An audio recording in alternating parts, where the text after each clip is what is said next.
બીજી બાજુ કર્મયોગની પ્રશંસા કરો છો, તો આ બંનેમાંથી જે એક મારા માટે ચોક્કસપણે કલ્યાણકારી સાધન હોય તે કહો. શ્રી ભગવાન બોલ્યા, કર્મ સંન્યાસ અને કર્મયોગ આ બે પરમ કલ્યાણ કરનારા છે, પરંતુ એ બંનેમાં કર્મ સંન્યાસ કરતાં કર્મયોગ સાધનમાં સુગમ હોવાથી શ્રેષ્ઠ છે. હે મહાબાહો, જે માણસ ન તો કોઈનો દ્વેષ કરે છે કે ન તો કશાયની આકાંક્ષા કરે છે, તે કર્મયોગી સદા સંન્યાસી જ સમજવા યોગ્ય છે. કેમ કે રાગ દ્વેષ વગેરે દંદ્રો વિનાનો માણસ સુખપૂર્વક સંસારના બંધનમાંથી મુક્ત થઈ જાય છે.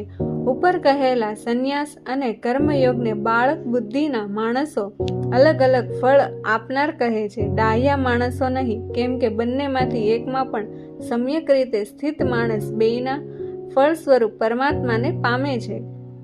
જ્ઞાન યોગીઓ વડે જે પરમધામ પ્રાપ્ત કરાય છે, કર્મયોગીઓ વડે પણ એ જ પ્રાપ્ત કરવામાં આવે છે.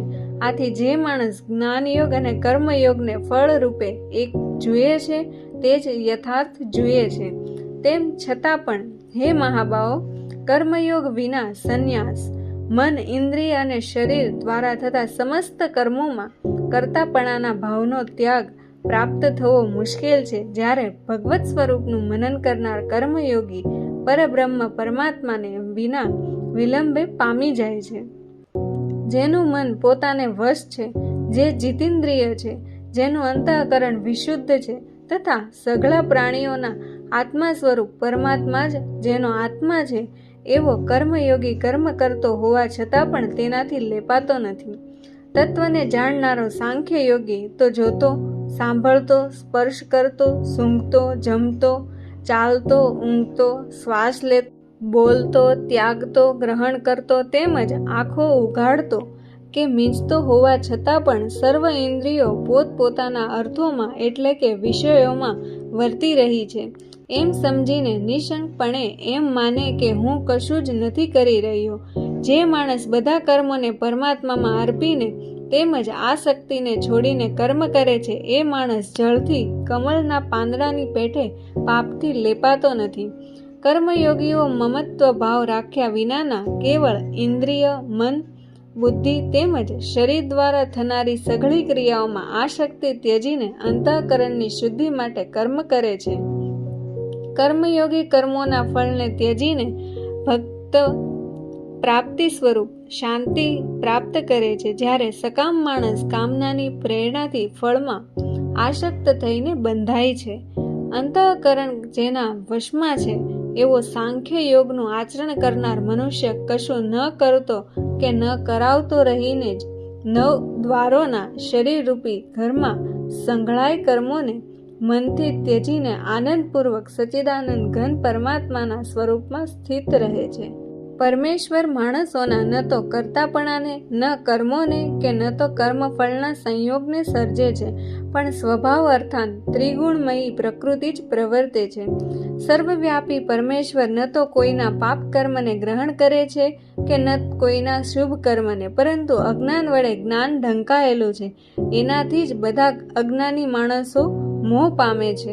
જેમનું એ અજ્ઞાન પરમાત્માના તત્વજ્ઞાન વડે નષ્ટ કરી નાખવામાં આવ્યું છે, એમનું એ જ્ઞાન સૂર્યની જેમ એ સચ્ચિદાનંદ ઘન પરમાત્માને પ્રકાશિત કરી દે છે, એટલે કે પરમાત્માના સ્વરૂપનો સાક્ષાત્કાર કરાવે છે.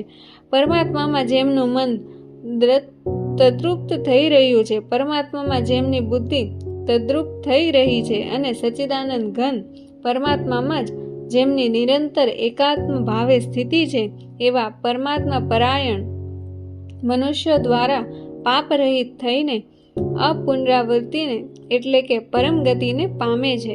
એવા જ્ઞાનીજનો વિદ્યા અને વિનયશીલ બ્રાહ્મણમાં તથા ગાય, હાથી, કૂતરા અને ચાંડા માએ સમાન દ્રષ્ટિવાળા જ હોય છે. જેમનું મન સમભાવમાં સ્થિત છે, તેમણે આ જીવન અવસ્થામાં જ સકળ સંસાર જીતી લીધો છે. કેમ કે સચ્ચિદાનંદ ઘન પરમાત્મા નિર્દોષ અને સમ છે, માટે તેઓ સચ્ચિદાનંદ ઘન પરમાત્મામાં જ સ્થિત છે. જે માણસ પ્રિયને પામીને હરખાય નહીં તેમજ અપ્રિયને પામીને અકળાય નહીં, એ સ્થિર બુદ્ધિનો અને સંશય વિનાનો બ્રહ્મવેતા મનુષ્ય સચ્ચિદાનંદ ઘન પરબ્રહ્મ પરમાત્મામાં એકાત્મ ભાવે કાયમ સ્થિત છે. બહારના વિષયોમાં આસક્તિ વિનાના અંતઃકરણવાળો સાધક આત્મામાં સ્થિત જે ધ્યાન જનિત સાત્વિક આનંદ છે એને પામે છે. એ પછી એ સચ્ચિદાનંદ ઘન પરબ્રહ્મ પરમાત્માના ધ્યાન સ્વરૂપ યોગમાં અભિન્ન ભાવે સ્થિત માણસ અક્ષય આનંદને અનુભવે છે. જે આ ઇન્દ્રિય અને વિષયોના સંયોગથી ઉત્પન્ન થતા સર્વ ભોગો છે તે બધા જોકે વિષયી માણસોને સુખ સ્વરૂપ ભાસે છે તો પણ નિશંકપણે દુઃખના જ હેતુ છે. વળી આદિ અનંતવાળા એટલે કે અનિત્ય છે. માટે હે કૌંતેય, ડાહ્યો અને વિવેકી માણસ એમનામાં આસક્ત રહેતો નથી. જે સાધક આ મનુષ્ય શરીરમાં દેહનો નાશ થયા પહેલા જ કામ ક્રોધમાંથી ઉદ્ભવતા વેગને સહેવા સમર્થ બની જાય છે એ જ માણસ યોગી છે અને એ જ સુખી છે. જે માણસ અંતરાત્મામાં જ આનંદ અનુભવનારો છે, આત્મામાં જ રમનારો છે અને જે આત્મામાં જ જ્ઞાન સ્વરૂપ પરમાત્માનો અનુભવ કરનારો છે એ સચ્ચિદાનંદ ઘન પરબ્રહ્મ પરમાત્માની સાથે એક્ય પામેલો સાંખ્ય યોગી શાંત બ્રહ્મને પામે છે. જેમના સઘળા પાપ નષ્ટ થઈ ચૂક્યા છે, જેમના સઘળા સંશયો જ્ઞાન દ્વારા નિવૃત્ત થઈ ચૂક્યા છે, જેઓ સર્વ પ્રાણીઓના હિતમાં રત છે, તેમજ જેમનું જીતેલું મન નિશ્ચિતપણે ભાવે પરમાત્મામાં સ્થિત છે એવા બ્રહ્મવેતા માણસો શાંત બ્રહ્મને પામે છે.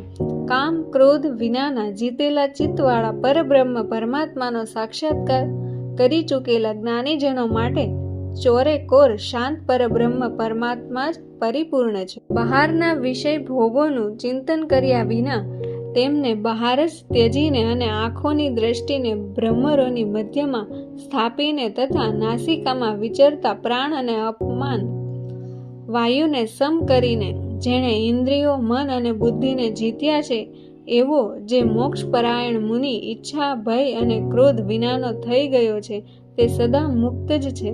મારો ભક્ત મને સર્વ યજ્ઞો અને તપોનો ભોગવનાર, સકળ લોકોના ઈશ્વરોનોય ઈશ્વર તેમજ સઘળા પ્રાણીઓનો સુહૃદ એટલે કે સ્વાર્થ વિના દયાળુ અને પ્રેમ કરનાર એવો તત્વથી જાણીને શાંતિને પામે છે. કર્મ સંન્યાસ યોગ નામનો 5મો અધ્યાય સમાપ્ત થાય છે.